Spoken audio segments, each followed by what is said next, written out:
Nanatili muna na hawak ng Manila Police District yung customer na nahuli na nanakit ng nakaalitan niyang kahera sa restaurant.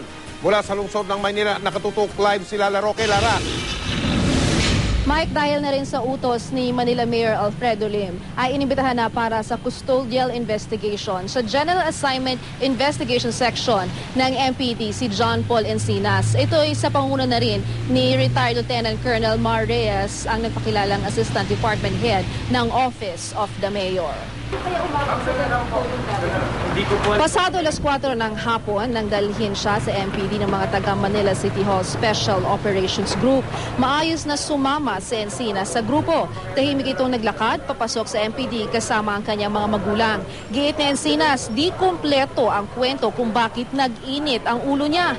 Hindi raw niya nagustuhan ang mga sinabi ng kaherang si Marjorie Reynaldo.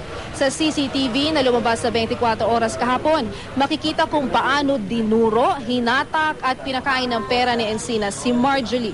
Apela ni Encinas, sana raw kumpletuhin ang buong kwento.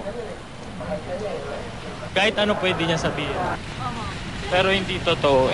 Unit owner nga kami, yung 85 di ko mababayaran. So, ibig sabihin, pag kumakain kayo doon talaga nagbabayad? Oo naman po. Pero bakit po kaya umakap sa ganun po yung daddy?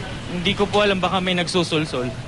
Ang ama naman ni Encinas naging emosyonal. Solong anak daw nila si John Paul, 27 anyos, at nagsisimula pa lang daw bumuo ng maayos na buhay. Aminado ang ama na nagkamali ang anak sa pananakit, lalo na sa isang babae. Pero giit niya, mabait daw ang kanyang anak. Mali kung mali sa mali, may mali. Diba? Kasi tao lang tayo nagkakamali. Nagbubugso ang damdamin natin. Mike, mananatili sa kustodiya ng MPD itong si John Paul. Samantala si Marjorie ay sumalalim na sa medical check-up. At anumang oras ngayon, inaantabayan natin ang kanyang formal na pag-file ng complaint sa pulisya. Mike? Maraming salamat, Lala Roque.